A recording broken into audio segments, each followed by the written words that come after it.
right, all right. We live, we live, we live. Are we live? Yeah. A little visit there. A little bit sun. Teeth looking white. Always helps when your teeth are when you got some tan on your skin and make your teeth look lighter. Yeah, yeah, nothing in my teeth, huh? No, nothing. Nothing. All right, looking good. Looking good. Ought to be in Hollywood. So we got some good news from Denise, which we'll share with you guys. Which, well, actually, I'm not sure we will share, but she's alive. I do know that. And that's good. So I'm not going to share it. She hasn't given me permission to share, but all right, good. So Denise, that's fantastic. So Denise says, "Thank everyone for their prayers and concerns. Prayers work. I shouldn't be here today, but here I sit sipping broth and dreaming of mashed potatoes. It's the simple things that matter. That's flipping awesome. I'm not going to get more into this just because she didn't say well I could. She didn't say I couldn't, but she didn't say I could. But Denise is alive, so let's start with the prayer, shall we? Heavenly Father, we just thank you for looking after Denise. We thank you for looking after the people who leave this realm too, because this is just one realm and the eternity that we have with you. And we just pray for those who are left behind in this realm who are fighting depression, sadness, just emptiness. We just pray for them. Because Heavenly Father, yeah, losing a loved one is tough. It's tough. And we just pray for them. And we just pray that you give them guidance and strength. That's all we can do is pray. We pray in Jesus' name, amen. The reason I wanted to, well, obviously you can, say it's I absolutely do believe prayers work, but prayers work in what regard? I see. This is the issue I have is I'm blessed, but we don't know that it's true. We don't know, and that's assuming that if you don't make it out of this realm, if you don't survive in this realm, that you're not blessed. And I don't know. I don't believe that actually, and I don't think that's what Denise meant. No one means like that. I'm not trying to. I always get concerned because I've had a number of people when I was younger and stupid, and I don't know. I don't even know what I'm trying to say. I don't know. I just know that if you're not careful how you say this, when other people haven't had the success uh, that you have, they might take it as, oh, so you think I'm not blessed, and we're all blessed if that makes sense. And again, Denise isn't saying that. I'm not saying she's saying that. At least don't put words in my mouth. I'm just saying my concern is always about I'm blessed because good things happen. That not doesn't necessarily mean that people who don't have good things happen aren't blessed, if that makes sense. I've talked to a number of people with Down syndrome kids, and they'll tell me that Down syndrome kids are the best thing that ever happened to them. It's a chore, and I'm not gonna say I'm grateful I don't have Down syndrome kids or anything. I don't have any, but I can only imagine the chore it is. But I've heard a number of people say, "You don't understand. It's a chore. No, there's no two ways around it. It's tough, but man, it's the best thing that ever happened." And so some would say, you're blessed because you don't have Down syndrome, and yet the people who have Down syndrome kids, a lot of them will say, I'm blessed because my child does have it. And I know that sounds weird, but all right, be that as it may. So I'm glad Denise is here. That's good news. That I didn't hear from her for a while, and she's usually pretty quick on the emails, and that was concerning, frankly. It was concerning when I heard that Gonzalo Lira was dead because idiots on YouTube were saying this guy was dead. I was like, man, that freaking pissed me off. Of course, he wasn't dead. It's always concerning when you hear about people dying suddenly, if that makes sense. And and Denise did say, it's the simple things that matter. Dreaming of mashed potatoes, it's the simple things that matter. It's funny because I was listening to this guy today. He says, simplicity is divine. Simplicity is divine. How just such a good way to look at it. If you can't, if you can make it simple, you are divine. And I'm not saying you're God, or I don't take this wrong, but it's just like simplicity is divine. I love that saying. The simpler it is, the easier it is to follow. Just keep it simple, stupid. All right. Yeah, right on, Vaughn. Always thought blessings are monetary when I was young. Blessings are good health, great family and friends, many other things than money. Couldn't agree more. For Denise, it's mashed potatoes. All right. 2 weeks from putting her house on the market and then moved to Hastings. Right on, man. That's freaking fantastic. That is fantastic. That's good stuff. Was very frustrating. Fed raising, I don't get it. Was very frustrating. All right, so what I want to start with tonight, I thought this would be kind of fun. I want to go into, right here. This is I love this article. I just love. Look, I'm an American exceptionalist, if that makes sense. America is the best country on earth, and I that doesn't mean our government's the best government. No, doesn't mean our politician. No, America, as founded, and the American people are the best people on earth. There's no other way around. And I take no issue. The guy said I said an ethnic slur because I was pro-America. I said, how am I slurring other ethnicities? America, we don't have ethnicities. So to be pro-American is not ethnic slurring at all. It's pro-America. There's not pro-ethnicity. It's pro-America. I love it here, and I will wave the flag for the United States of America. I'm a nationalist, 100%, and I got no qualm with that in the least. People say, it's better, and I literally don't care. Man, I just love it. I love America. Everything about this country is great. We've got lots of stuff that's crappy, but man, I would never trade this for the rest of the world. And we know that America is great because everyone else wants to be here. You'll know when America changes when no one wants to come. That's going to happen at some point. And don't get me wrong, dynasties and empires fall, and ours is on the back end. I truly believe that. It doesn't mean it's going to be 40 years. It might be 100 years, but ours is certainly on the back end of the empire. Now, what's going to replace it? I don't think it's China. I know a lot of people think China. I don't think so. I think China's empire is actually sooner to collapse than ours, frankly. Demographics is destiny. Is all there is to it. I'm not sure. I actually am interested in Africa, frankly. I think Africa, but I used to say this about South America too, back in the 90s, the mid 90s. This was my pure capitalistic days. You know what I'm saying? I thought South America had, but I was wrong. Relative to what we think is success here in America in the West, if that makes sense. That's why I'm pretty keen on Africa, because I don't think Africa has bought the goods that the Western nations have sold, if that makes sense. And I just, I talked to my man Skip Ritchie, who goes to Zimbabwe. I've talked to other people who go to Africa. They just look at the world differently. No other way around that. And I that doesn't mean it's right or wrong. It's just different cultures, man. And I wonder if the days of the monetary debt system will come crashing if a place like Africa, whatever country it is, Senegal, will rise above that, because they aren't based on that. Now, the drawback there is, a lot of the modern stuff that we now take for granted, which is feeding the whole world, they don't do. They just don't. You know what I'm saying? And as such, I don't know how it's going to shake out. I find it interesting, though.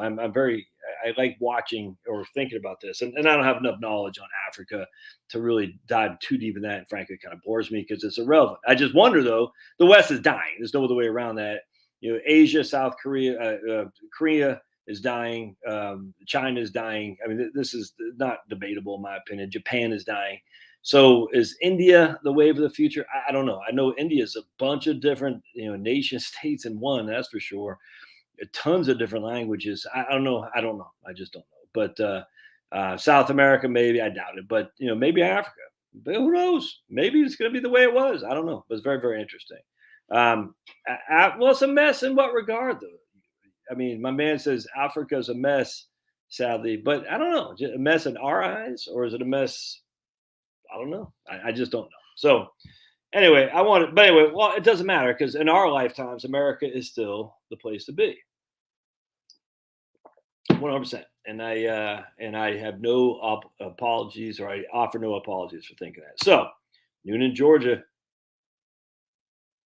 Let's oh man, I tell you, chicken.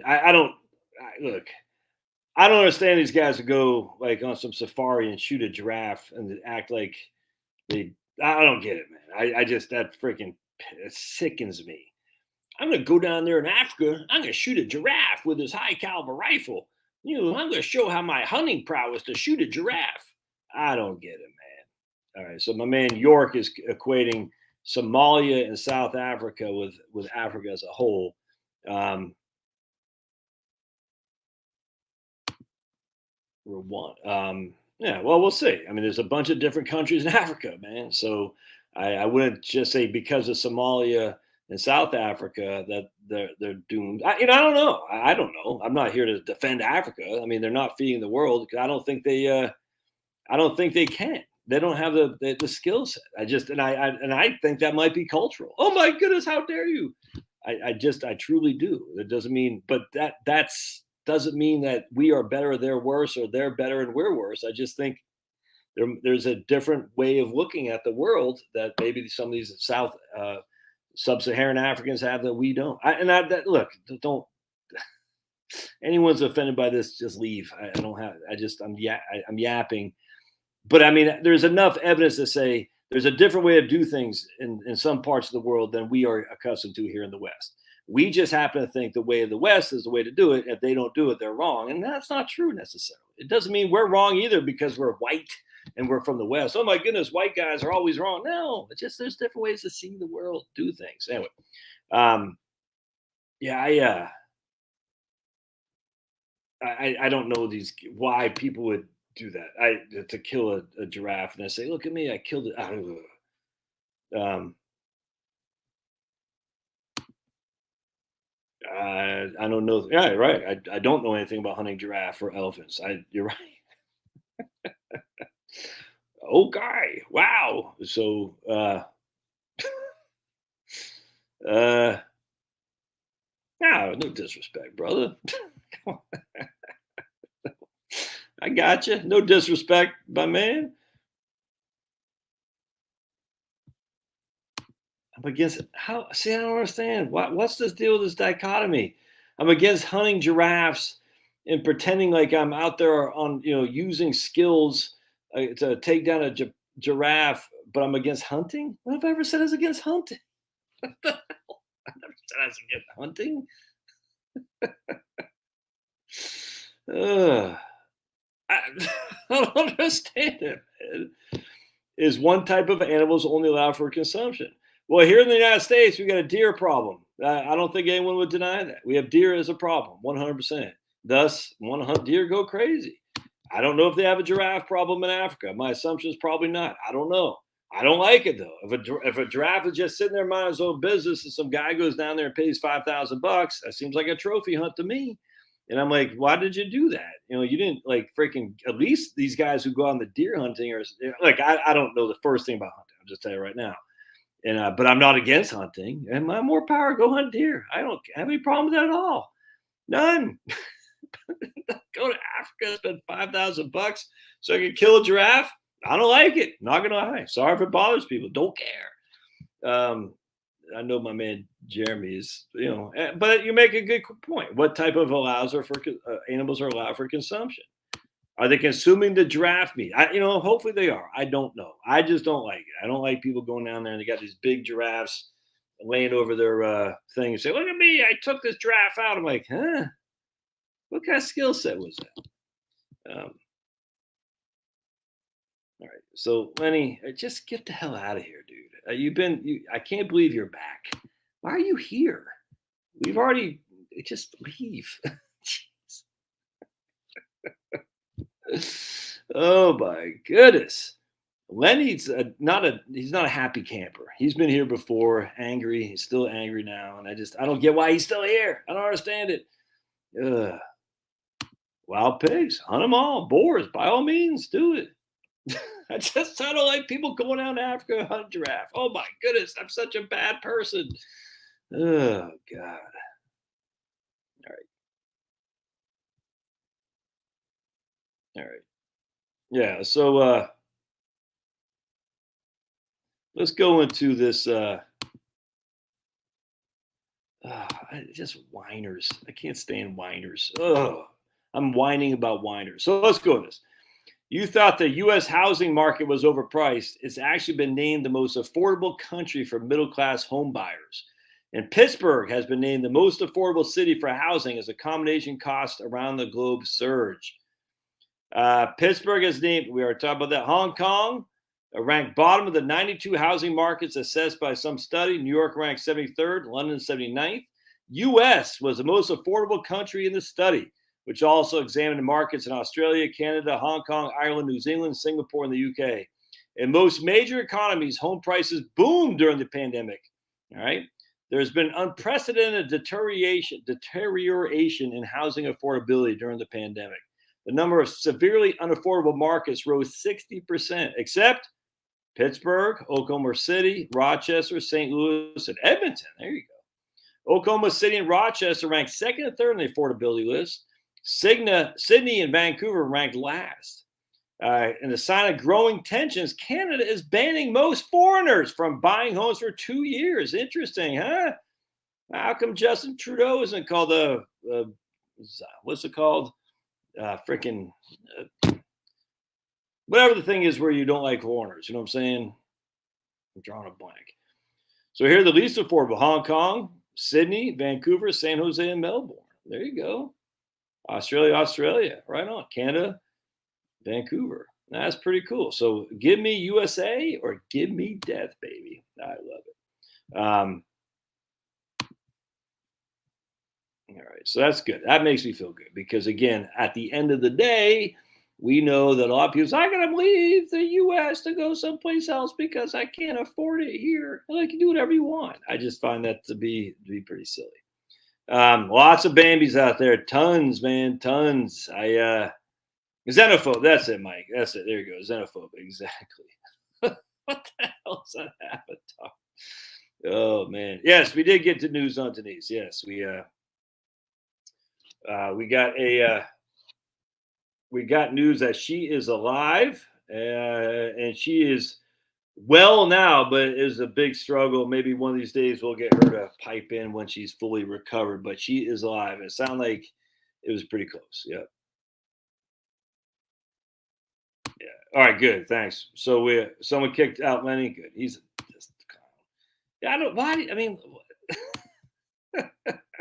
was he saying bad things like saying, you're an asshole, John? Just freaking leave. Oh, my goodness. Can you imagine? I just can't imagine these guys, their lives have got to be so miserable. There's a guy on YouTube I don't like, so I'm going to jump on his channel and troll him. Like, who's got time for that crap, man? All right. Vaughn says he could fill a freezer with Bambi from the back porch, but then wife would lock him out of the house. Yep, exactly. Trophy hunter decimates endangered populations. Well, that's my understanding. If Lenny will agree. Oh my goodness! All right, so thanks for bringing the boot down there. Appreciate that. All right, so let's talk about. I want to kind of go over a couple things here. So we did that. Oh, just while we're talking about real estate, and if it's okay with. Oh my goodness! If it's okay with Lenny, people got to stick so far up their butts. Why don't just relax? All right. Real estate's most up and coming markets in spring 2022 will surprise you. Rapid City, a tiny metro known better for Mount Rushmore than as a real estate hotbed, premiered at number 1 in the latest Wall Street Journal Realtor.com Emerging Housing Markets Index. The index surveys the 300 largest metropolitan areas, seeking to identify which real estate markets are slated to be strong in the month ahead. Robust economy, low unemployment, high wages, amenities like short commutes to commercial areas. They also factored in the local housing market, checking median days in the market, property taxes, and more. So let's check these out. It's pretty cool. Rapid City is number 1. I'm going to go down here. And we're going to get the list. Hold on just a second. And the list was right here.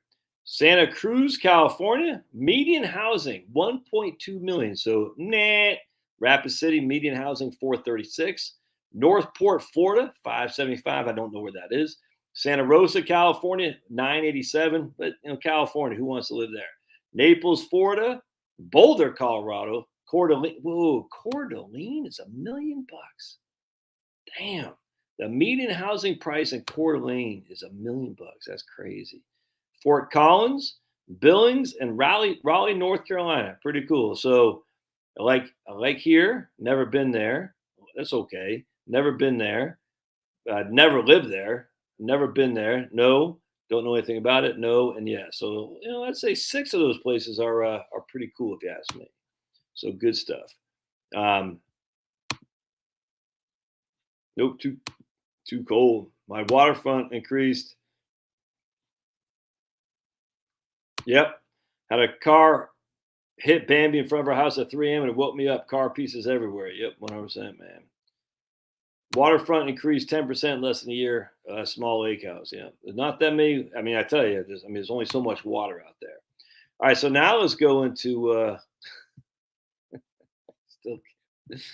Marcia says Guam has low tax. Wow. 0.7. And I did see your email, Marcia, so I will respond back here shortly. Lowest in property taxes comparison with all 50 states, right on. So I don't know anything about. I just remember I had a guy when I was in the Army named, we call him Guambo. He was from Guam.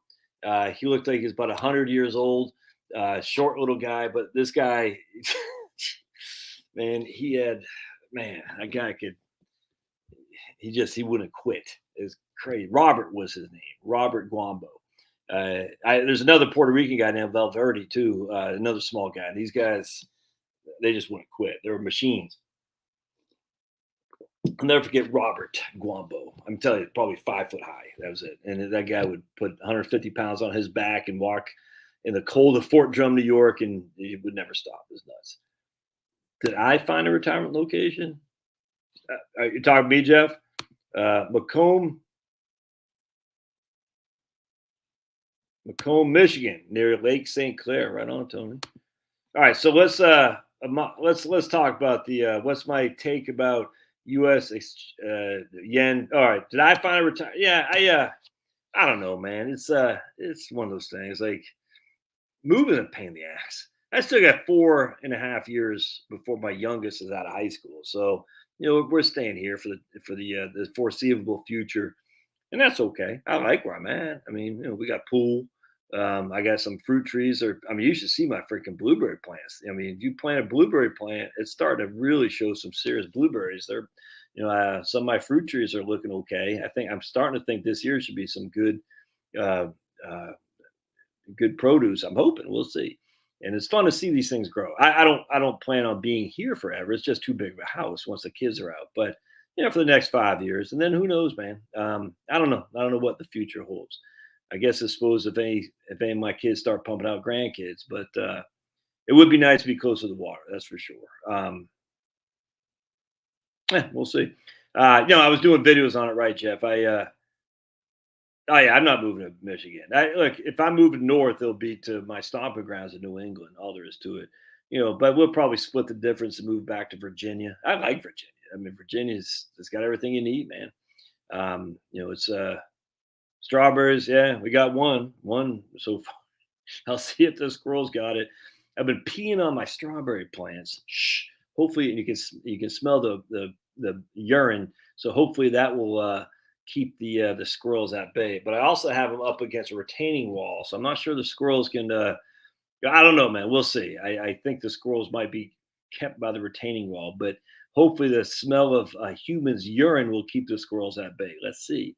Got to feed them nitrogen, man. Just pee on your plants, sing to your plants, and pee on your plants. It's all good. All right, Mom just moved there. Had to pay over asking price. All the DC folks are moving there. Moving where, Fuzzy Dice? Where's Fuzzy Dice talking about? Hey, Kim, right on. Kim's back. Kim, we got news on Denise that she is alive.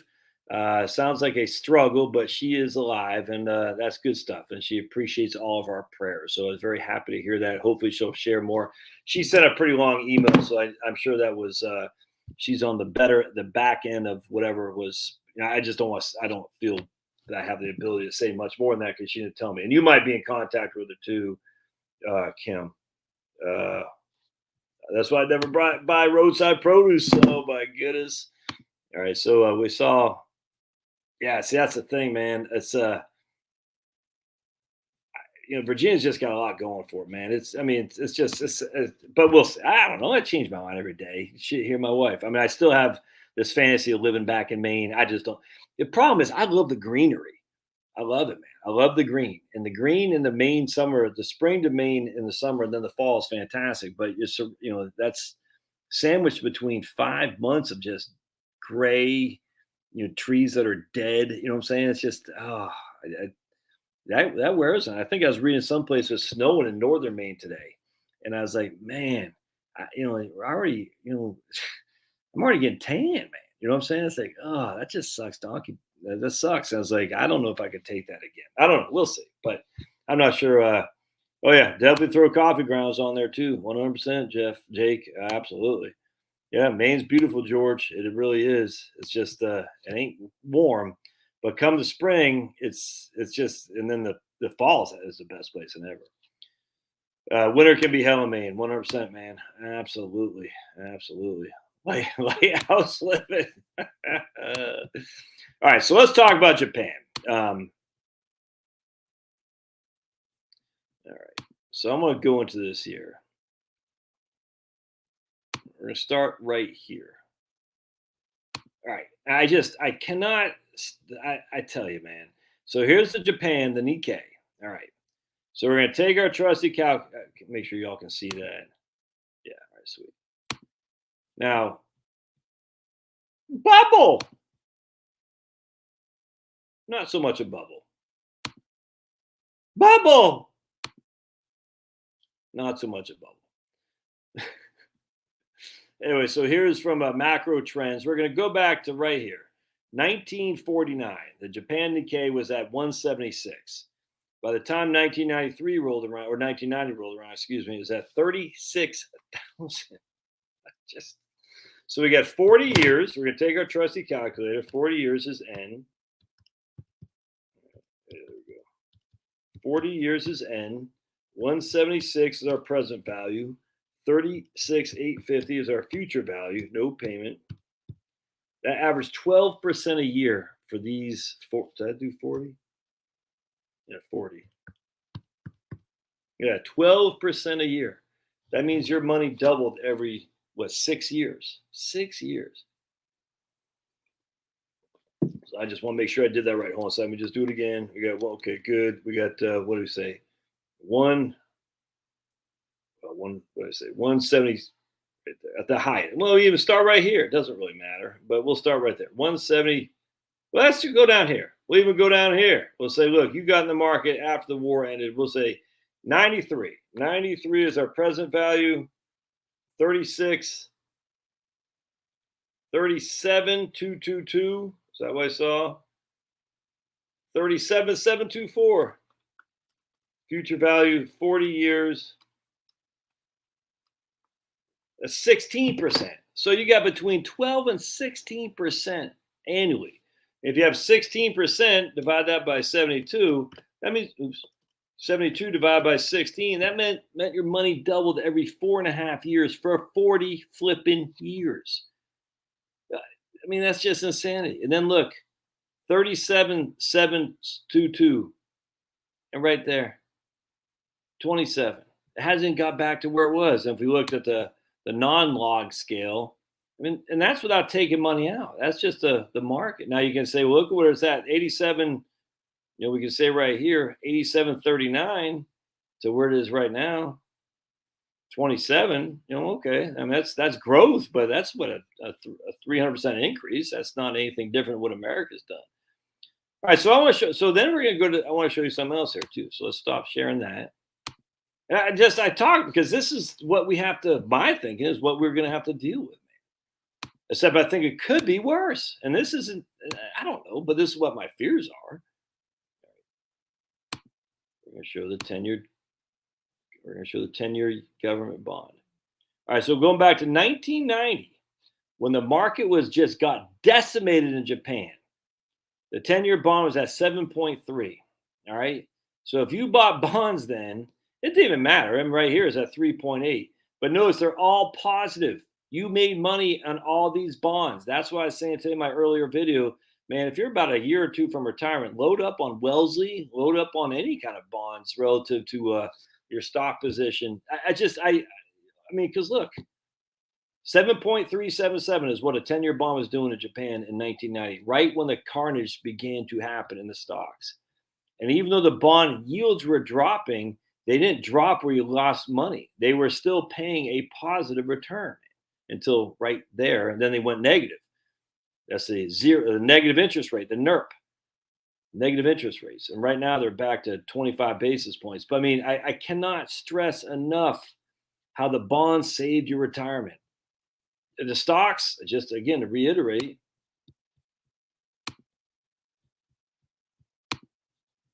oops, am I sharing this?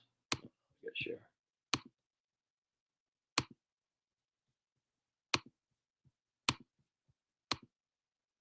So right here, let's log this. So right here, the stocks got crushed, but the bonds did not. The bonds always gave you a positive rate of return. And let's look at something else here too. And I just think people discount this. Like, Japan's different. I'm like, maybe. I don't think so. Look at, this is long-term government bonds versus inflation, consumer prices for Japan. So here's the government bonds right here, and here's inflation. So you see, other than right here and right there, the government bonds have beat inflation for the last, basically 30 years. It's just a fact. I mean, a couple of times they didn't, right there, and right there, and right there. But I mean, every other year they did. So not only did you make positive returns, you beat inflation as well. Now, could that happen here? I don't know. But I'm telling you, man, the idea that stocks are a hedge against inflation, I say, really? Because what did stocks do right here? They not only were not a hedge against inflation, because I mean, inflation was still at 3.5%. Stocks didn't hedge against that. Inflation went down. So it should have been easy to have a hedge against inflation, stocks, but they didn't hedge against inflation because they got trounced. So stocks were not a hedge against inflation in Japan. They just simply were not. They weren't a hedge against inflation in the United States from 1968 to 1982 or something like that. They just weren't. So it's just not a hedge against inflation. The only hedge against inflation is not to get killed in the markets and hope that your money keeps up somewhat with inflation. That's it, man. There's no other hedge. Don't tell me gold's a hedge against inflation. We don't know what gold is going to do against inflation. I have no clue. Why? Because the gold market was illegal to own gold until about from basically FDR in 1935 to 1974 or something like that. So we had this ceiling on gold, a false ceiling. And then it just, when you take off the ceiling of the pressure, it goes, it explodes back up until 1980. It just jumped through the roof. And everyone's like, see, it's a hedge against inflation. It just happened to coincide with the 1970s. Thus, everyone thinks gold's a hedge against inflation. It's just not. I mean, it could be, but you can't say it is. There's no evidence that gold is a hedge against inflation. Just none. Now, it could be. I'm not saying it won't be. I'm just saying we don't know. Stocks are a hedge against inflation. Yeah, maybe for the long term, if we have common inflation, say 2.5% to 3%. But for crazy times, it's just simply not. The evidence is so overwhelming against that assertion. They're crazy. Nuts. So you're like, well, bonds get killed against inflation. Didn't happen in Japan. Didn't happen in the United States. It didn't. Bonds didn't make any money, I grant you. But you didn't get killed like you did in the 70s in the stock market. You didn't. So at the end of the day, remember, as Keynes would say, in the long run, we're all dead. So in the long run, when inflation really shows its ugly, you're like, oh man, 30 years of inflation, I'm only getting 2%. Inflation's at 5%. Yeah, it sucks being bonds. But in the long run, you're all dead. We got to worry about the next basically the next 10 years for newly minted retirees. I'm telling you, it's a 10-year plan, maybe 15. That's the years you really want to do stuff. You're still sprite, you're still young, you still don't have hip replacements, knee replacements, all that. Those 10 to 15 years are so important. You don't want to freaking sit there in the shadows having recently retired because you're freaking scared crapless because the market is going to take 50% of your retirement. Ay, ay, ay. You don't want to do that. Oh yeah, definitely buy I bonds without question, man. I still get emails. I'm fine, but should I buy them? Yes. Why not? If you have CDs, why would you not buy 10 to 20,000 I bonds? Makes no sense. Capped at 10,000 per person. Yes, sir. Yes, sir. Right, Harry. I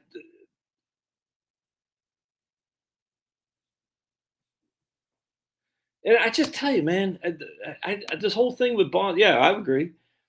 Let's downside 100%. So the more bonds get beat up, the more tempting it is to jump in. 100%. Especially government bonds because they're guaranteed they can't go bankrupt.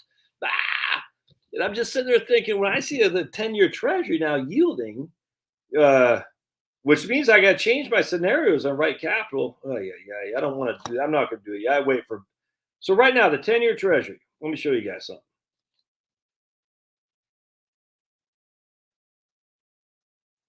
2.8 is what you're getting on the 10-year treasury, which is freaking insanely high up from where it was in 2000. I mean, just 2 years ago, is at 51 basis points. And that was in August of 2020. You kind of got to take that with a grain of salt because no one knew what the hell was going on.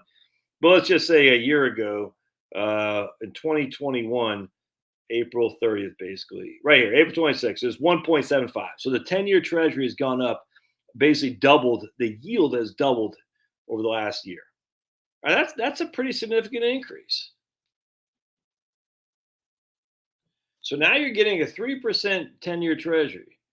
And I always go back to this. So people say the rates are going to go up, the bonds are going to get crushed. And yeah, they are right now, I grant you. And look, when I did the video that bonds aren't getting crushed, somewhat being facetious. I mean, they did lose money, but being crushed. Come on, man. Crushed ain't being down 9%. I'm sorry. That's not crushed. Anyone who thinks that's crushed, they should not be investing. That's all there is to it, especially on a government bond. For heaven's sake, you can't lose, man.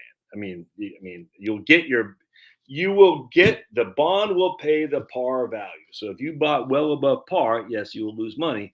You should have known that going in. It has nothing to do with the interest rate cycle. It has to do with the fact that you bought above par. You bought $1,000 bond at 120, or in simple terms, $100 bond at 120. That means you will lose $20 per bond. That has nothing to do with interest rates. That just has to do with the fact that you bought a bond at a premium. And you have been compensated for buying that bond at a premium by having a higher coupon. That's just the nature of bonds. It's just basic mathematics, man. That's no big deal. So anyway, the issues that I have, I'm like, all right, so now I'm getting roughly 3% on a 10-year treasury. The number one line item on the treasury, on the federal government sheets are Medicare, Social Security, unfunded liabilities, Medicare and Social Security. You know what would be one of the biggest line items on the federal balance of the income statement would be interest they have to pay on debt. All right, now a lot of that debt is our own. I mean, so it's kind of like Rob and Paul to pay Peter, and Peter and Paul are the same family. But at the end of the day, that's still a lot of money that's got to go overseas too. And the federal government has every incentive to say we can't afford to pay higher interests simply because we just don't have the money. There is no money. That's why the whole thing with the war is driving me up the wall. Like we don't have money to finance other countries' wars. We just don't, and yet we're doing it. I know why. You know why. I know why. It's because Sniffy Joe knows there's some bad information coming out the pike. That if Putin takes over Kiev, not they want to, they'll have a lot of access to documents that Sniffy Joe is scared crapless over. I don't think Sniffy Joe is, and Hunter Biden's too stoned to know Sniffy Joe's not there anymore. But the Biden Obama family mafia is scared that comes to fruition. That's going to show. They're going to say, "Oh wait, we impeached Trump over what?"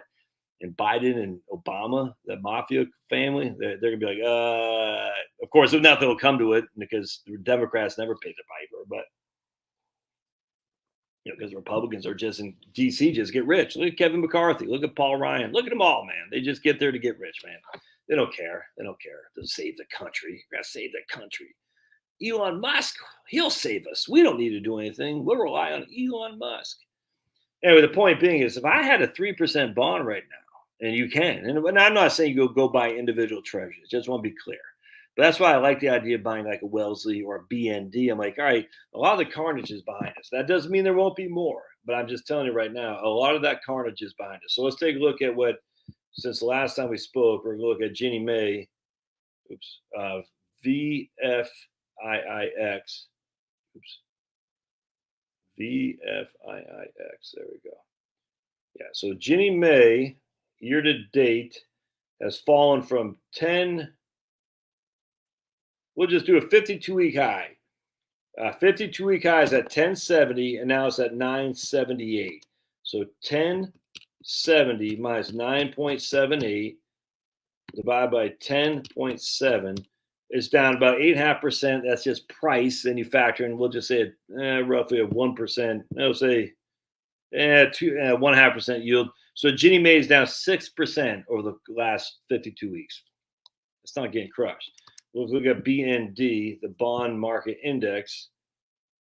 BND, remember, simplicity is divine. Just keep that in the back of your mind. BND is at 76. Wait, that's not BND. Right there. 76.74. All right. And the 52-week high was 87. 87 minus 76.74 divided by 87. BND is down about 12% in the last 52 weeks. And you factor in a 2% yield is down 10%. I mean, we've had an increase in interest rates basically by a doubling of interest rates. So that's just not getting crushed in the overall scheme of things. I mean, for bond funds, yeah, I mean, stinks, but I don't get I just don't get all the people like, oh my goodness, VCL, yeah, look at the long-term corporate bond fund.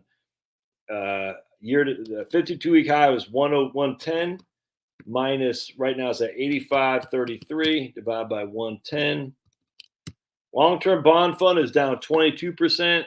Well, the yield about 3, so it's down about 19%. Yeah, that's getting crushed. I'm not going to lie to you.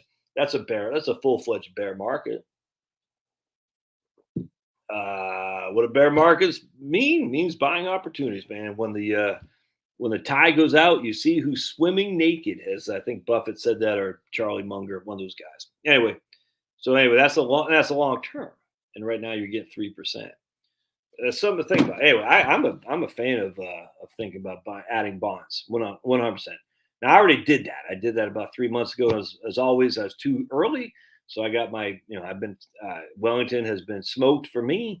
Not smoked. I don't even know. I didn't even check my accounts. Wellington, let's take a look. VWELX.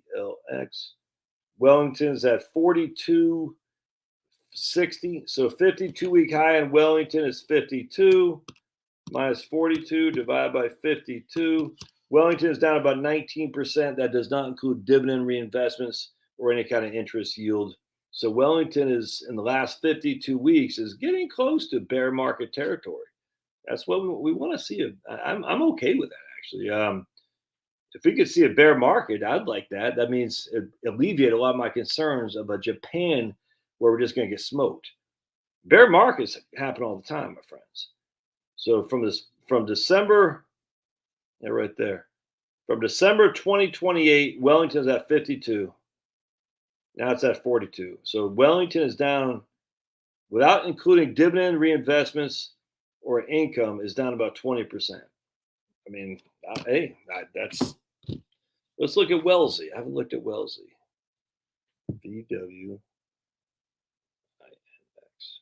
Wellesley. That's it.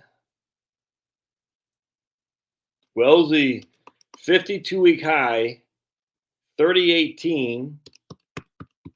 52-week low is what's at right now, 26.79.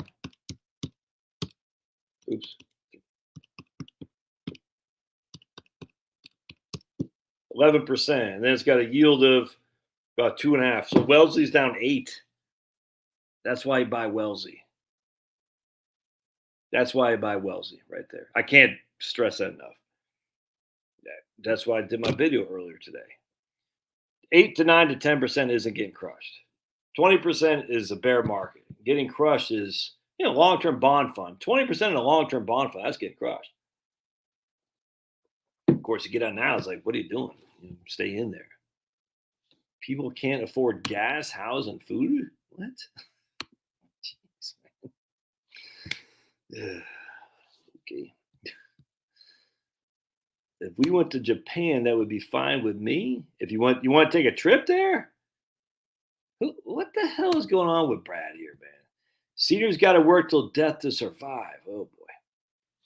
All right, Brad. You don't change your ways, they're going to ban you because you're being silly. This ain't the channel for you, man. Because fear mongering doesn't work here. No one wants to hear it. I don't want to hear it. And people perpetuating fear mongering. There's absolutely no evidence to back up what you're saying. I have no patience for it. Go to tons of other channels out there for fear mongering. This ain't it. Yeah, it's gonna be tough to be. Jimmy Carter. Look, the worst president wasn't Jimmy Carter. It's Richard Nixon. I just want to be clear there. EPA, Richard Nixon. Now Jimmy Carter brought us the Department of Education, but Richard Nixon, wage and price controls. Richard Nixon, the China. Richard Nixon. We're all Keynesians now. That's all Richard Nixon. That wasn't freaking Jimmy Carter. Jimmy Carter deregulated airlines. He deregulated trucking. Nixon did nothing but regulate the hell out of things. EPA, there's another one too. Don't forget, Nixon was the first person to come up with the idea of a basic income, uniform basic income, whatever UBI stands for. I can't remember. Uniform basic income, a minimum income is what Nixon called it. No, Nixon was a clown. The sad thing is, if you read Witness, which I got back there, Whitaker Chambers' book, Witness, Nixon was a guy who stung firm and got Alger Hiss. Alger Hiss was a commie, knee deep in the security agencies. And Whitaker Chambers says, look, I'm calling this guy out. And everyone in their mom like, no, Alger Hiss, he's not a commie. He was. And Nixon went after him like white on rice. But as a president, Nixon sucked. The worst president we've ever had. Just because he has that little red or R after his name doesn't make him good. That doesn't mean Jimmy Carter was good. Don't get me wrong. But a lot of people say Jimmy Carter's the worst. Like, no, Nixon was the worst.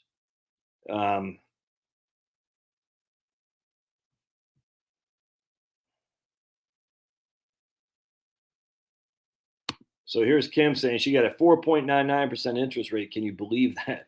Yeah, because my first mortgage was 7, and I'm sure you can attest to that too, Kim. We have the asset inflation that the Bernanke and all these guys wanted. The wealth effect is what they're shooting for by keeping so much money just sitting in the vaults of these banks, man.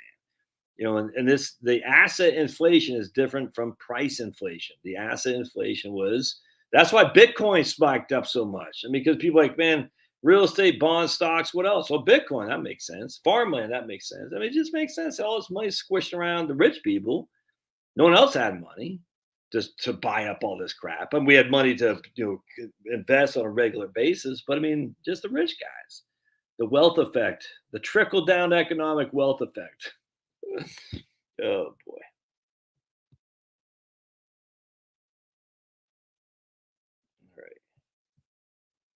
Oh, man, I'm sorry. These lockdowns destroyed my daughter's mental health. Yeah, these freaking scumbags. It's the evil stuff, man. I actually had one of my daughters said that she has a friend that is so worried about climate change. But she was so worried about water, that we're running out of water, that she won't have kids. She goes, I'm never going to have kids. And I said that this is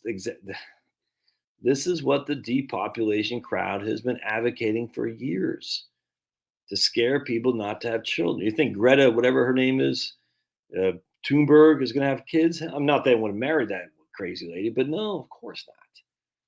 Because the depopulation crowd wants to scare you not to have children because people are evil. I'm sitting there thinking, it's impossible to run out of water. It's impossible. Now, can you run out of potable water? Sure.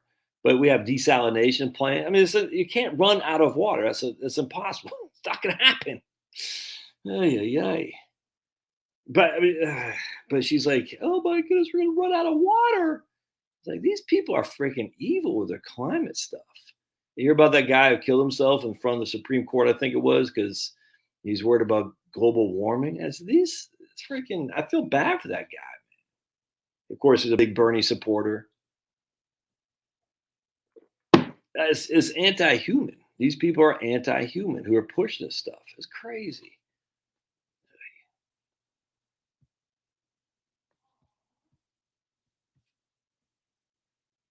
Kim says she had a lot of bad days. A string of good days and bad days cloud over me. Someone has a sign on my back says, "Kick me." I just want to move forward. I'm buying a new home, and I'm buying a home that Tim and I built back in 2001. Just be training dollars. I don't get it. I'm just.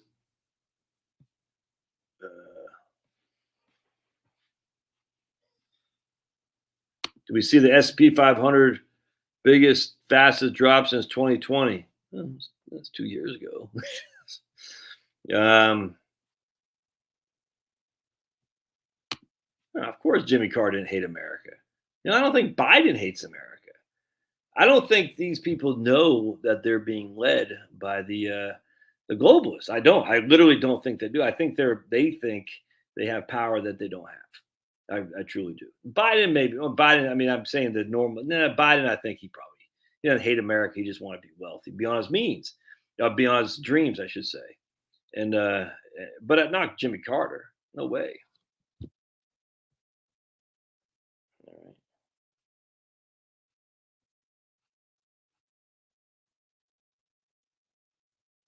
Yeah, I got Brad. I don't know what. Oh boy.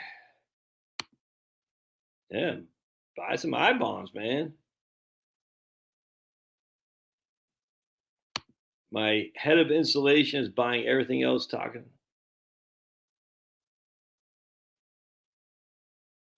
My head of installation is buying. I'm confused. Yeah. The St. Louis Fed wants the Fed funds rate at 3.75. Yep. Did a video on that not too long ago. And that's not going to happen. I mean, I guess anything could happen. All right. George says a gift exception if you buy I bonds for someone else, like your spouse, you could lock in good rates for up to 40K. If you buy an I bond for someone else, like your spouse, in his or her name, and vice versa. So you buy one for yourself, buy one for your wife. She buys one for herself and buy one for your wife, or for her husband. Is that man, for real? Okay. In December, Kim put 100,000 in Jimmy May. Right on. So George is leaving us. You gotta go get some beer and go out and have a good night because you're not having fun with old Josh anymore. Let's see. What's odds that Wellesley is only down 6.65% year to date? Yeah. Maybe some of the stocks they have in there aren't doing as worse. I don't know. Nasdaq down 20%, so that's bear market. Good. We need that. Wellington Wellesley cash, right on 100%.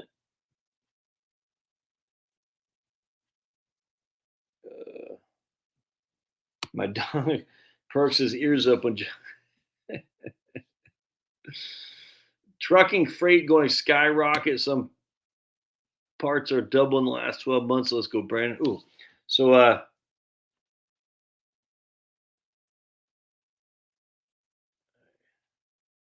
no, it wasn't Nixon. Nixon didn't kill Glass-Steagall. Come on, Michael. What Nixon? Glass-Steagall was killed by Phil Graham, Bliley, Graham Bliley Leach Act, and I think, if memory serves, it was signed by Clinton. I think, and I was supportive of that. I did. I tell you, I fell for it. I fell for it. All dude, I was the biggest corporatist. I didn't even know I was a corporatist. I thought I was a capitalist back then, but I was the biggest corporatist. I said, yeah, kill Glass-Steagall, but it wasn't Nixon. Like, I don't like Nixon, but he didn't kill that. Graham Bliley Leach, Bliley from Virginia, Phil Graham from Tejas. And I even had a Phil Graham for president bumper sticker on my car, either in 96 or 2000.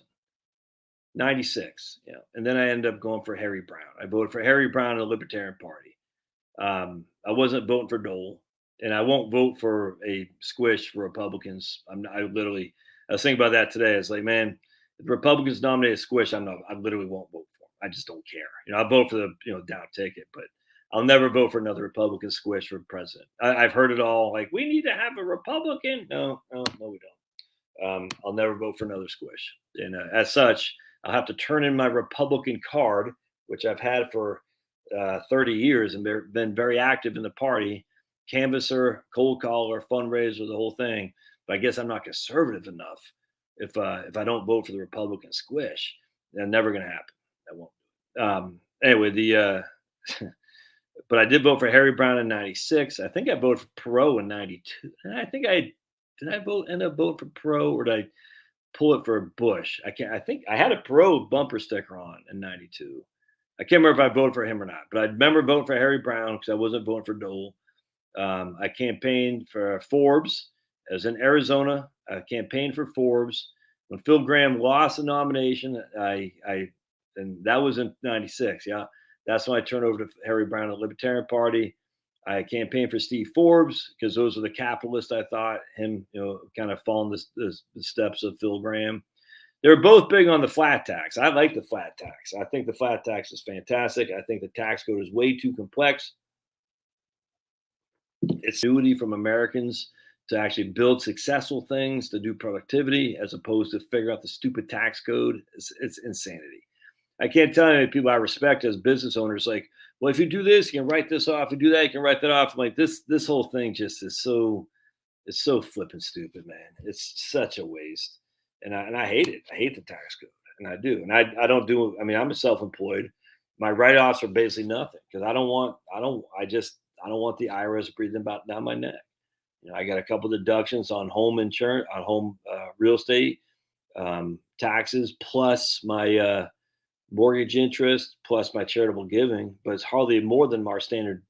Well, a little bit more. Probably 10,000 more than my standard deduction between my wife and me. But I'm not writing a bunch of stuff off.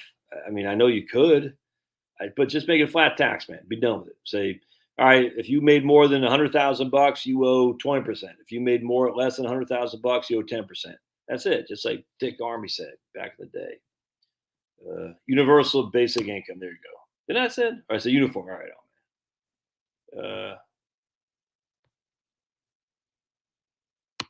right on, man. Anyone else remember a mortgage at 16.9? Yeah, this is the drab they're learning in school. 100%, 100%. So I tell you, man, I have more sympathy for this if they do it in another way. What I mean by that is, I tell you, can we all agree that the higher education is one of the biggest issues we have to contend with? All right. And so I know there's tons of idiotic liberal students out there who don't know how to tie their own shoes. I get that. They were taken advantage of by higher institutions, 100%. And I would love to say, you know something? You guys sold these kids a bill of goods. You guys wrote a check that your butts can't cash. We're going to forgive the student loans, but we're going to take it from the endowments or whatever. I don't know what it would be, but we're going to, if you want government debt, you want government financing for your illustrious lifestyles, which all these people in these higher educations have, you're going to have to pay back the kids that you lent money to. Something, I don't know what it'd be. Frank, I just go after the endowments. I say, all right, no, you have all these endowments, but all these people still have student loans. What the hell? What has happened here? You see what I'm saying? Oh, but I don't know, friggin' Charleston College only has 50 million of endowments. All right, well, that's a start.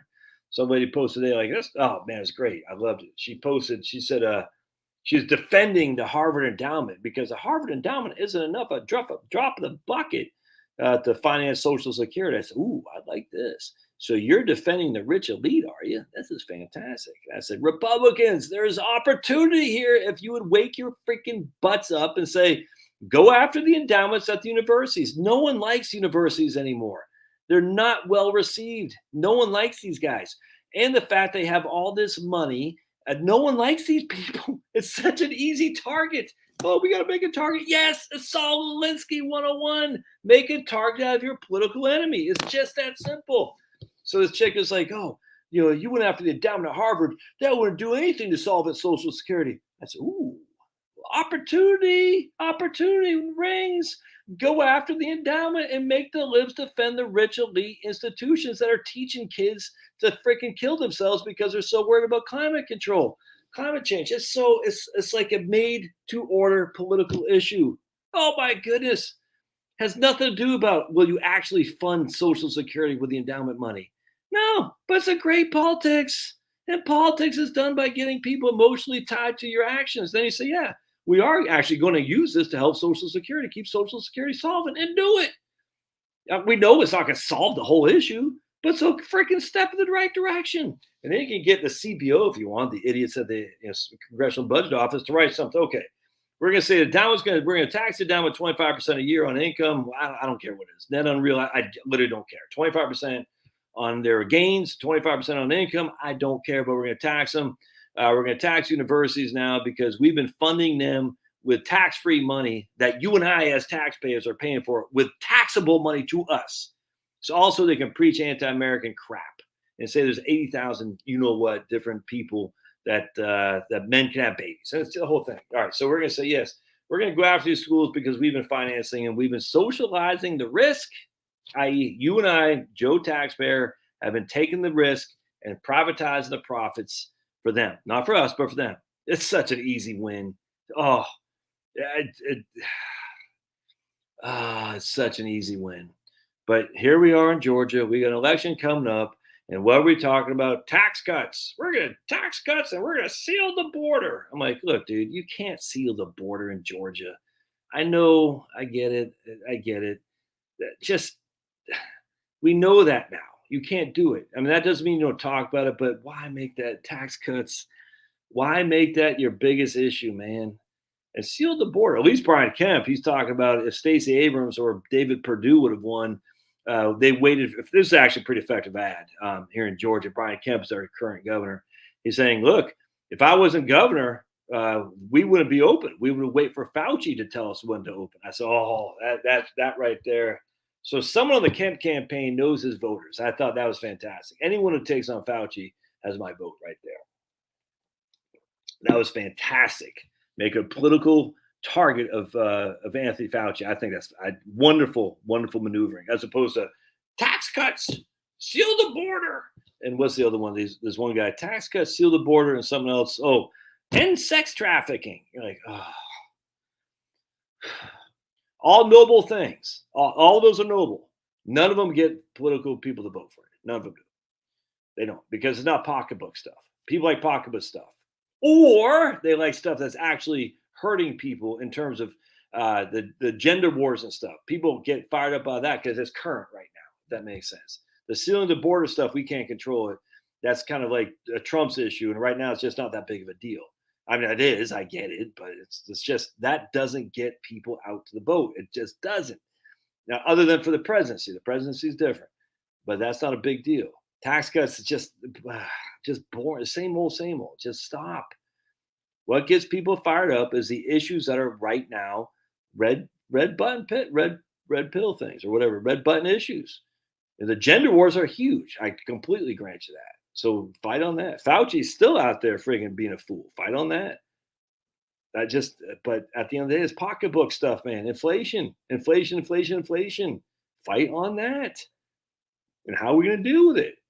And one of the ways say is hurting our Social Security. We're going to fund Social Security by going after these rich elite institutions because they're giving $100 million to BLM. Oh, such an easy win. Oh, damn. Wish they'd do that. I wish that someone would. But you know why the Republican Party can't do this? Because the head of our Republican Party in Congress, Kevin McCarthy, you know who's best buddies with? Frank Luntz. I cannot. It's like I can't vote for a guy who's going to vote for Kevin McCarthy.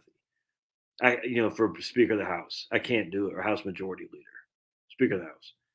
I just can't. He roommates with Frank Luntz. Frank Luntz rents a room to Kevin McCarthy. Frank Luntz is a freaking idiot. He's a globalist. He works on behalf of Big Pharma.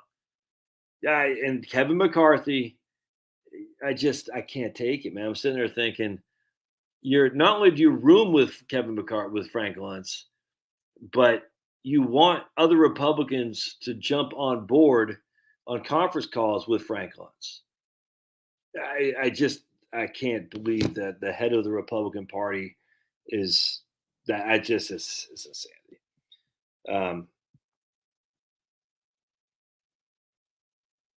Yeah, what I'm saying, it's very unpopular, but you got to couch in a way you got to couch it differently. But I completely agree.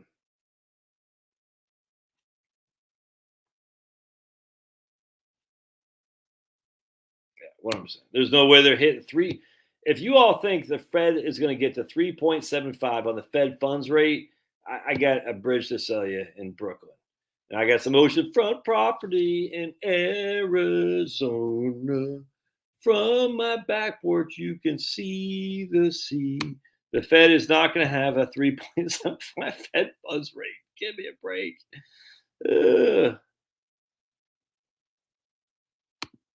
Yeah, I don't know, man. Good question. What do I think money markets? I don't know. I mean, they are based on the Fed funds rate. So by the end of the year, the Fed funds rate will 3.75 and money markets will follow. Yep. Jim Leach, Iowa, 100%. Yep. Right on. Yep. So if tomorrow Apple earnings don't meet, we will see downfall in S&P. Worst part is Fed hikes rates haven't even taken place. Exactly. I completely agree. That's the issue. We haven't even seen the Fed hike take place, but it's already been priced into the equation. It's already been all right. Oh, yeah, good. I'm glad you brought that up. I forgot my man York PA's name.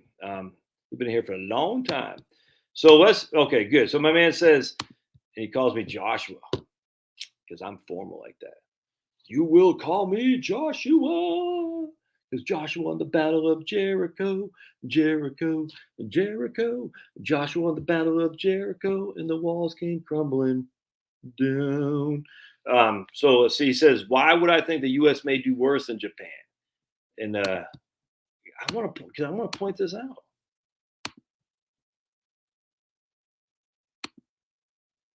Right there.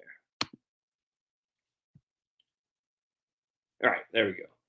So here's the government rates in Japan, and here's the inflation.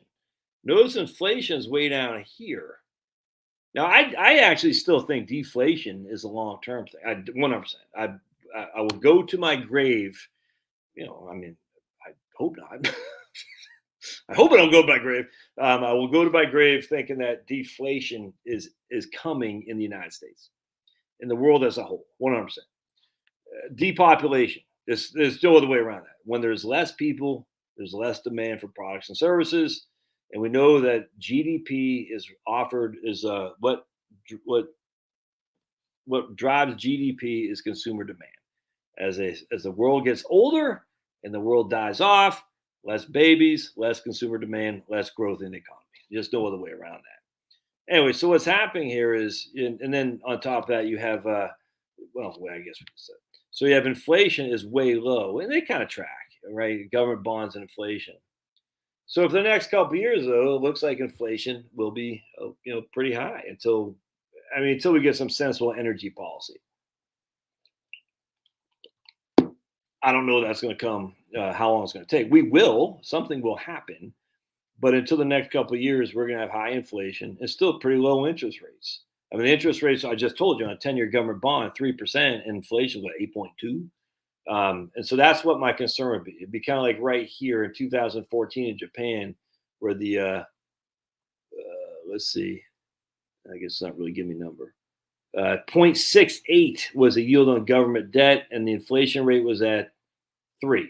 So that's basically where we are now. A 3 times higher inflation than government debt. I actually don't expect this to happen. I think inflation will be low and will drop, but I don't. It might not happen in the next couple of years. So I think it could be high inflation a la 1970s, with still quite low interest rates, a la like we've had right now. If that happens, it will make the government bonds not nearly as viable as they were in Japan.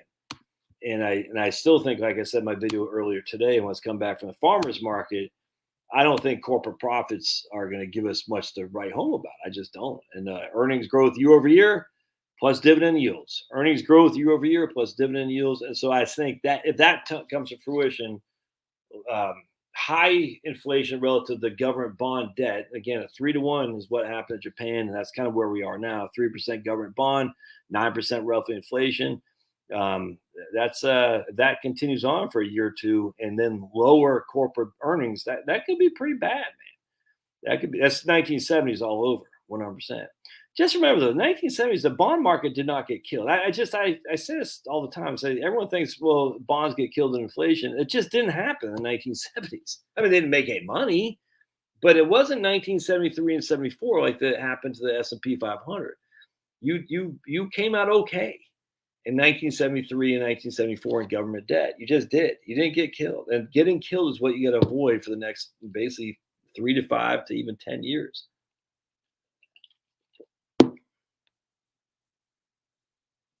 Yeah, man, it's funny. Michael says, everybody get cleaned up. We're going out because we refinanced the house for 16%. That is funny. Oh, of course. Yeah. Why did Nixon take off the gold standards? Absolutely, because we're all Keynesians now. We got to create demand by giving out money to the government. And Reagan said, no, supply side. The Keynesians are demand side. And the supply side actually is what works to make economies run like well-oiled machine. But it's demand side, you don't recognize creativity. You just don't. You say, hey, no one knew we needed an Apple iPhone or whatever the hell we got to track us. By the way, no one knew we needed this tracking device, like a cow's thing they has on his ear, until they started issuing them. That's called supply side. They're going to supply you the products that you don't even know you need, and then you're going to find out you need it. Demand side is we're just going to give you enough to cover your expenses for the stuff that's out there already. And think about Russia's demand side. We'll give you, freaking a cot and 2 hots if you're lucky. And the United States is the supply side, because we can supply products that you don't even know you need with our ingenuity and creativity, all because we're motivated by profit maximization and entrepreneurship. We're going to give you products that you can't be without, that you don't even know about. It's just human. The ingenuity of human beings have just left alone. It's fantastic. That's why I still love America. We're still the freest country there ever has been. It's not nearly as bad as what people think. It's just not. It drives me crazy. Do people not remember? It was only in the 70s, man. I don't know where I got that book. But in Massachusetts, if you try to homeschool your kids, you could go to jail. Jail, I tell you. In Massachusetts. It's crazy. And other states, too. They had the Blaine Amendment from a senator from Maine because they didn't like Catholics. They were scared crapless about homeschooling because they said, they're going to teach our kids to bow to the Vatican as opposed to the flag. It's the Prussian model that was built on the old 1890s and 1880s German Prussian model that says we want citizens, not free thinkers. And they've been very good at it, and they're good still. But there's alternatives now to that crap, be it homeschooling, be it YouTube, be it edges. There's tons of alternatives. That's why to be depressed and down the dumps, it doesn't make any sense. You're like, no, yeah, we got idiots running the things. We've always had idiots running the things, man. Give me a break. The 70s, the Maggie Thatcher, Ronald Reagan, and friggin' John Paul II, the 3 beasts that defeated socialism in the West and communism in the East. And that opened up a lot of things. Now, there's a lot of bad things that came with it. I do think the globalization was bad. I 100%. The globalization in of itself isn't bad, but the way we pursued it maximized profits of the wealthiest elite. I do think that has proven to be bad, 100%. We've allowed corporations to run everything. But the idea that corporations didn't run everything, are you not familiar with John Rockefeller? I mean, come on. It's like the idea that, it's like the idea we all had pensions before 1974 with ERISA. No, we didn't. It's just freaking idiotic. It's idiotic. It's what we always look at. We always look fondly in the past. And because we're scared of the future, we look fondly at the past. Not all these people have pensions. It's simply untrue. It's not true. Vast majority of people had no pensions, by the way. It's just a fact. All right. There's no 401ks or pensions back then. Just a flipping fact. All right. Just FYI.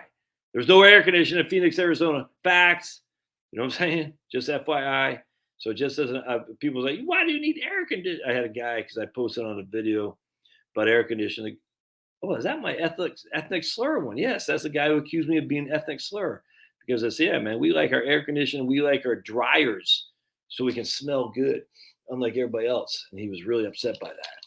But by the way, so not only the modern comforts, some we've come to appreciate and actually demand nowadays, they didn't have them back then.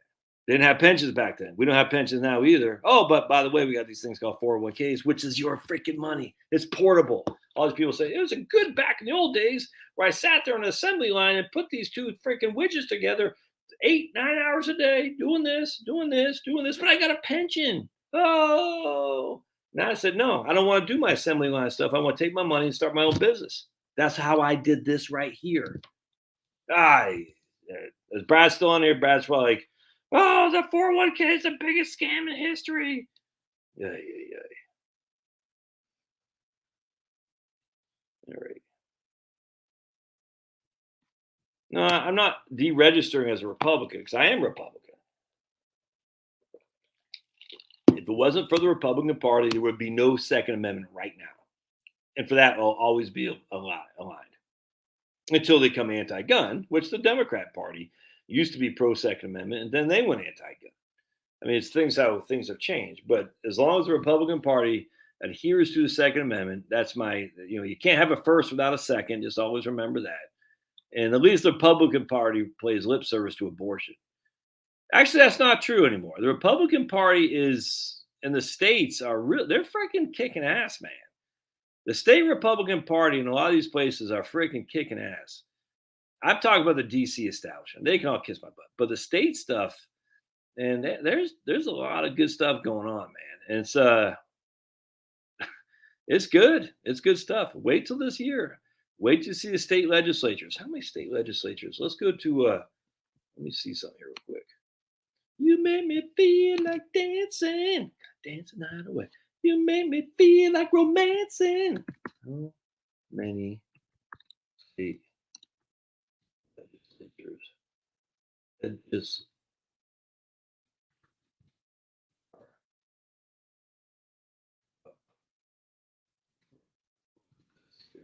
take a look. How many state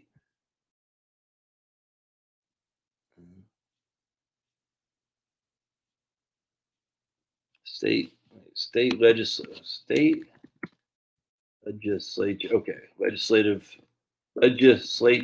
election 222. There we go. Sweet. All right. Ballotpedia. All right, sweet. Let's see what Ballotpedia's got to say about this. And then you were romancing, cause dance night away. You made me feel like dancing. All right. So we got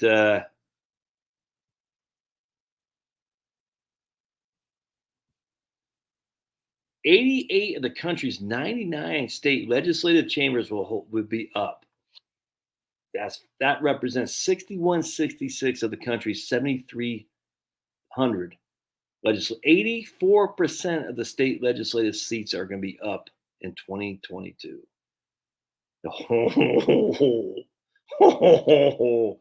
Don't be an idiot and don't vote because you don't like your stupid congressman. Vote down ticket, man. Right now, Republicans control 54%. Stinky Dems control 40%. Oh, was that an ethnic slur? I called the Dems stinky. Control this 44%. Republicans hold a majority in 62. Stinky Dems in 36.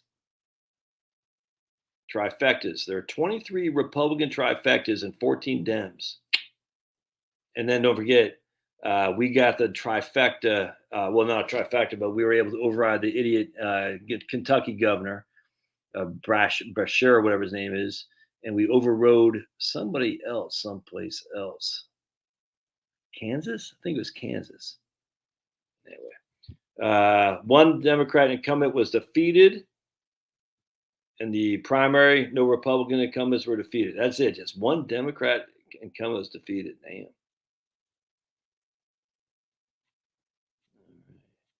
Look at that. Elections by state. So if you're not voting, man, and you live in freaking Oregon, get your butt out there. Make sure you're registered, because even if you don't vote, trust me, you will vote. My vote counted. Counted for Biden, but it counted. All right, so let's see what we got. Yeah, so there's Alabama. Got 74 Republicans and only 28 stinkies. That's fantastic. All right, so anyway, that's good. So the state stuff is huge.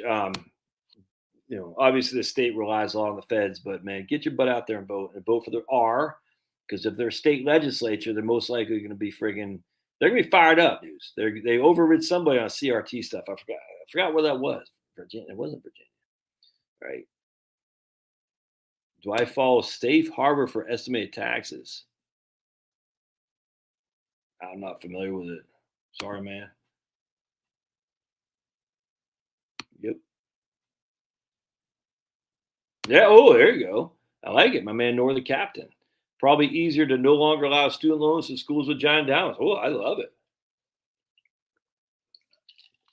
Well, not in Port Oregon, Kirk. Come on. Yeah, not in Port Oregon. Yeah, Herschel. I vote for Herschel.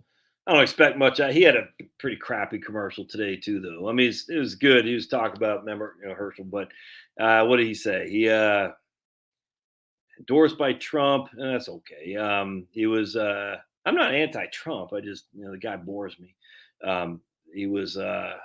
It wasn't. It was just basic boilerplate stuff. Safe. I wish they wouldn't do that, but. No, that's the issue. We have to, if we're going to do something, 100%, Andrew. I completely see where you're going with this. That's why I'll never pass. But there's got to be a way to. I just want to stick it to the institutions of higher education. I do. I don't know what else to say. It's I want to stick it to them. However we can stick it to them is going to make me happy. No other way around that. Oh, that sounds jealous. That's what some lady said today. Yeah, maybe I don't care. Sounds angry. I don't care. I just want to stick it to them. And however we got to stick it to them, at the end of the day, I still have sympathy for a lot of these guys who were sold a bill of goods, took on student loans. A lot of these people didn't even graduate. Maybe what you can do is the kids who didn't graduate. I don't know. I mean, maybe it's based on income. I don't know. Maybe don't do it at all. I 100%. I just I don't know how you do it, but man, I just love to stick it to these institutions of higher education. That'd make me happy. I'd love to stick it to corporate America too, man. You know what I'm saying? And again, how you do that specifically. Well, I mean, I think there's get rid of any charitable deductions. Oh, there's Pablo.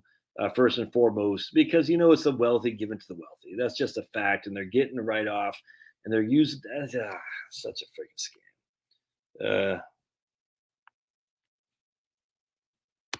Well, it's not even the tuition anymore. It's really the fees and stuff, man. Yeah, I agree, Kirk. They start the culture, but they are in the States, dudes. They are. They're pushing back. They're pushing back. But then don't turn around and bash. What was it? Some corporation got on board with Linda Sarsour, and the Republicans bashed her, the corporation, for getting on board with her because she was anti ABCDEFG. And I just said,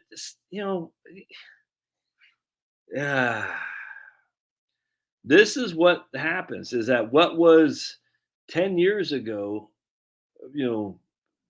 just not, now we are backing, we're backing companies. I'm just like, we're now accepting this stuff that just 10 years ago we were saying, no, man, we don't want this mainstream. That doesn't mean we put people in jail, for heaven's sake, but we don't want this stuff mainstream. And now it's just like that. We're like, oh man, they're aligning with Linda Sarsour. Don't they know her stance on LB, A, B, C, D? I was like, you just legitimize all that stuff. And that doesn't mean you hate people. It just means let's not legitimize things that we should. They do it all the time. Yeah. And who are you gonna put in there? David Perdue? And normally I'd vote for Candace Taylor. I like her a lot, but and I hate to say it, I will vote for her in the primary, but she's not going to win. Not going to happen. So we'll vote for the primary. When we going to do write her in the general? No. I mean, this is the issue. Kemp kept the state open against Trump. And that, for me, is I got nothing but respect for that. Now, is Kemp the best governor ever? No. Did Kemp rely too much on Brad Puffenbarger to get the stupid election fraud dealt with? Yes. Did Brad Puffenbarger send him a freaking bill of goods because Brad, for some reason, was steamrolled by Stacey Abrams? Yes. Is Brad Puffenbarger, should he win Secretary of State? No, absolutely not. But I don't know if anyone's running against him. I certainly hope so. In fact, I wonder if we have. Hold on a second. Georgia. I hope we got someone run against Brad, because that guy's such a clown. State elections. Oh, man. It hurt my wrist. My wrist hurts. All right. So who do we got? Primary. Come on. Do we got a Republican run against Brad? I hope so. I bet we don't. All right. Hold on just a second. Hey, we do. All right. So who should we vote for? Oh, see, this is where it sucks. We got a couple of people going to split the. Oh, man. Republican primary. All right. So I guess I don't know who Jody Heiss is or Tori Hudson. Let's see. Who are we going to vote for? Oh, wait a second. All right. So Jody Heiss, he's in the House right now. Okay, good. So he's an elected guy. Dude, they make 174 in the House. Oh, he's congressperson. Okay, there you go. All right, good. So he's congressperson. All right, damn, that's nuts, dude. I thought the Georgia State House. Like, you crazy? All right, so who's the other guy? Tori Hudson. What's his deal?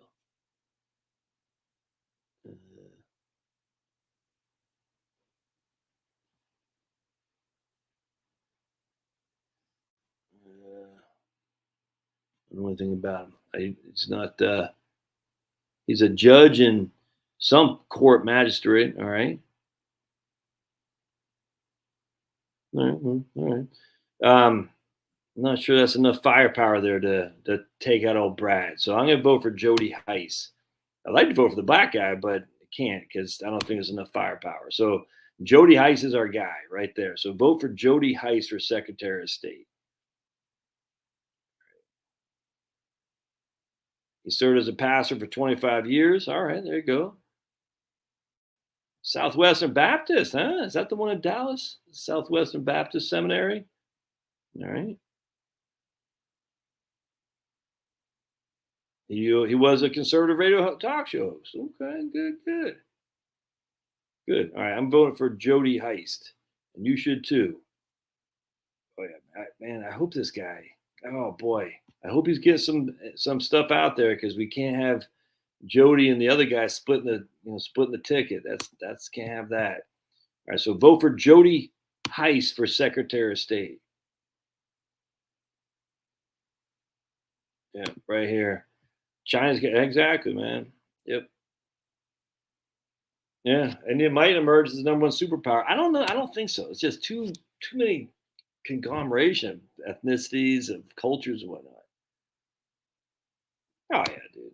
Oh, look, man. At the end of the day, Jesus was, and forever will be. Everybody loves Jesus. They just don't know it, but everyone does, and they will know it. But Jesus loves us all, regardless. That's for sure. Yeah, 100%. I completely agree with Andrew. Third party will never work, not in the United States. Yeah. So the market, basically, the market's assumption, Steve, is that Steve Burns, you know who his dad is? Anyone want to take a guess who Steve Burns' dad is? Montgomery. Classic. Montgomery Burns. All right. So basically, the market's numbers today are forward-looking expectations. So it's always forward-looking. So basically, they're pricing in Apple earnings. So they think Apple earnings are going to be $3 a share. I'm literally pulling that in my butt. So their price is based on a consensus that they think Apple earnings will be $3 a share. If Apple earnings come in higher, that'll probably make this stock go higher because their earnings were over expectations because the price was already baked into the cake.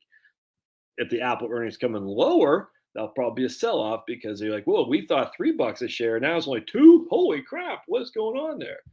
And the same thing with bonds. They say, hey, the minute the Fed says they're going to start raising to this level right here, we're going to assume it's already done. And so we're going to price it in there. And as such, the bonds have already lost value simply because the Fed has said we're telegraphing. We are going to do this, if that makes sense. So when the Fed actually does it, it's already happened. It's already happened in the bond market in terms of the prices of the bonds.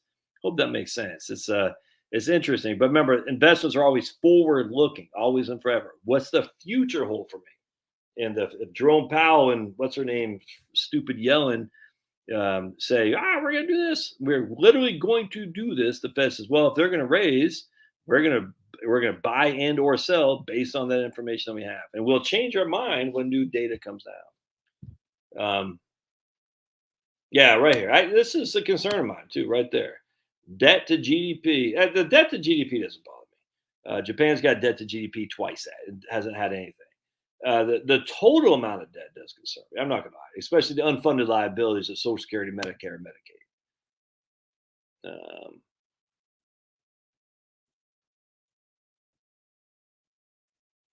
World Health Organization does love Joe Biden, Harry John. Oh man.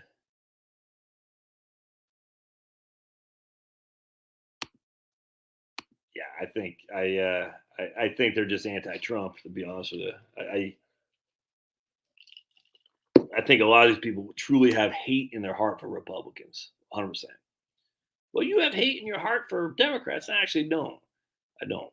I just have hate in my heart for evil.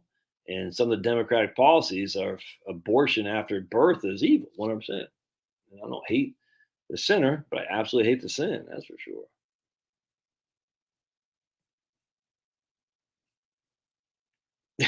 That's right. Oh, among the average endowment size at the end of the fiscal year was about 1.4 billion. Wow. I still one of the. I'd like to see what the median is because average you got about 10 heavy hitters, Harvard, Yale, all those idiots, and a lot of them aren't going to be that big. So that's going to skew the average up. But that's what I'm saying. You go after the rich, wealthy elite. That's such a winning political thing. Aloha, hey man, you're on Facebook, all right? Aloha means my man Mitch is from Hawaii. Stuff like as actually we're gonna get a guy to upgrade our deck out there, and we love this guy, Jim. And if anyone needs a contractor, let him know. This guy's fantastic. But he lives in Hawaii. He's from Georgia. He comes back and forth, but he shows his wife bought a house like 25 years ago, I think, in Maui, and something like that. And he's a builder, so he's able to do stuff to it. And he showed it. You're sitting on the back porch talk. He was sitting on the back porch sharing the quote with us, and the prices have gone sky high. It's like, look, I'm embarrassed to even give this quote to you. I'm like, well, we know. Anyway, and I said, Jim, you got to flip it around. I don't want to see you. I want to see the scenery. And it just is. It was. He said, there's a big island over there. I was like, man, it's crazy. He said this house now will probably go for $3.5 million. I said, how the hell do people afford that? He says, I don't know. Like we could afford it. That's what he said. In fact, I think they rent like a car. I can't remember. They have people they rent to someplace in the house. And he said, if we didn't have those renters, we can afford it. Now she bought the house many, many moons ago. But she goes, this right now is like, the house is going, easy for $3.5 million. Easy. I was like, How do people got this money? Crazy. Hey, right on, man. There's my man Joshua buying want to see something funny? This will make you laugh. Hi, Finny. Fin.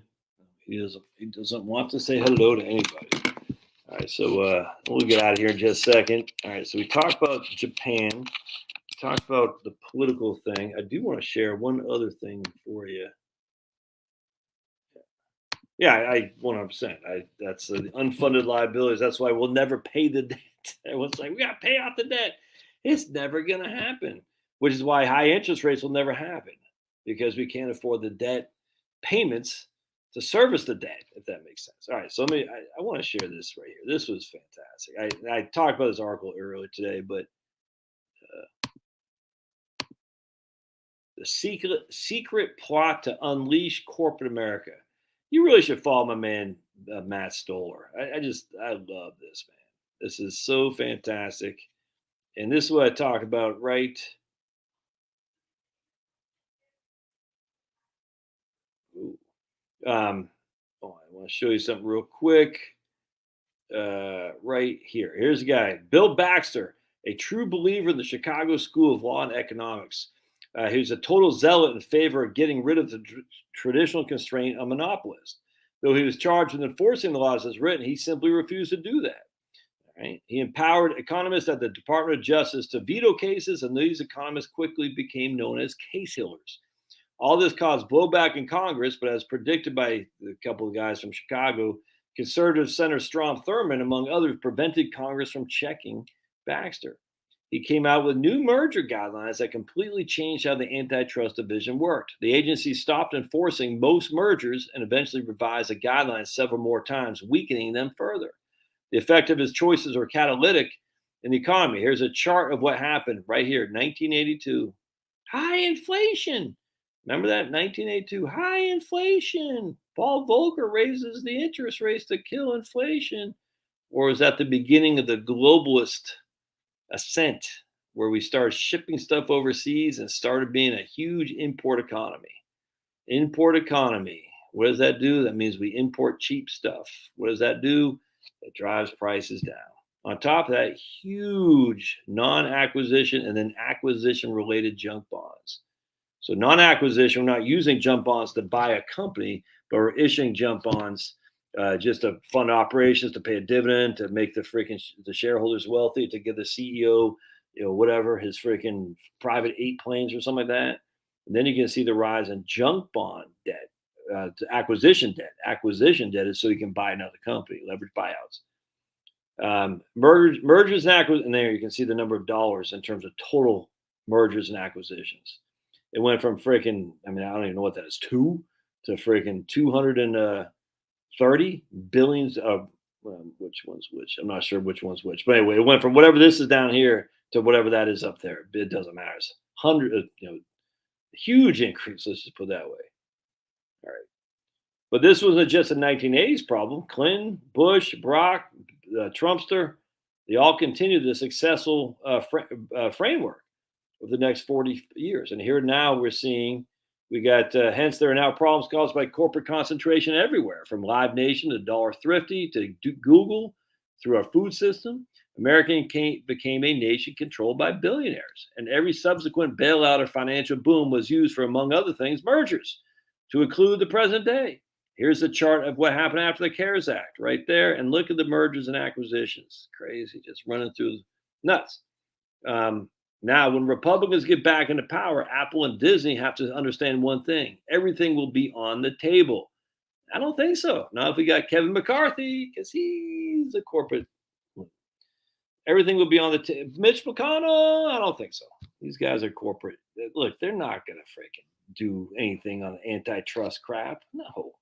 But if we get a guy who runs as a president who signs people to take on the corporations, the Tom Donahue run Chamber of Commerce, U.S. Chamber of Commerce, that'll be good. Trump kind of did it, but he had no support by the Republicans. I don't know why. I do, because they like the money. Anyway, so the Biden's newly enforced antitrust enforcers, Khan and Cantor, have decided to take a playbook from Reagan and are rewriting the merger guidelines, but in reverse. They're trying to enforce the law. The reason, and then this guy says, submit your comments because they want to hear them. You can't, it's too late to do it now, but I'm a practicing emergency physician who works in Minnesota. I take care of working class folks who have a huge amount of common sense and do important things. Repeatedly, I've seen how private equity and corporate ownership of practice groups, ambulance companies, and even hospitals hurt these people. Yeah, exactly.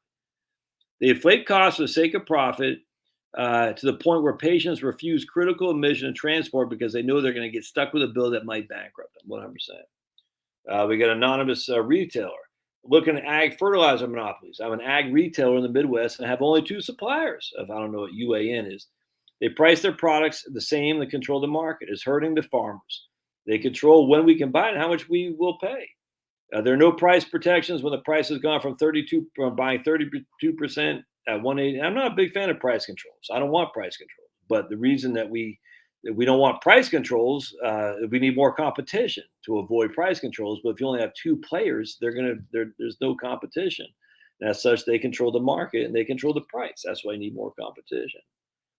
The simplest way to maintain competition is have a rules based on acquires market cap.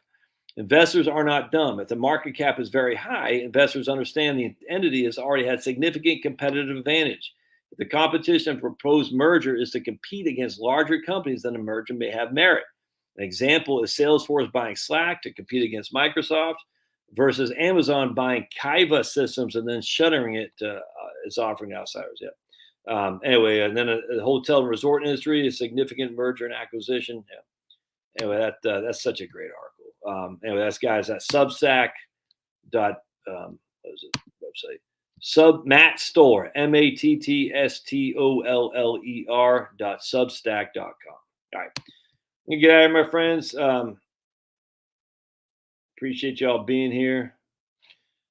God bless. Denise is back. She's alive and well. She's not on this live stream here, but thanks for your prayers. And don't forget to say one for yourself because we all need to pray for ourselves too. All right. God bless. We'll see you guys.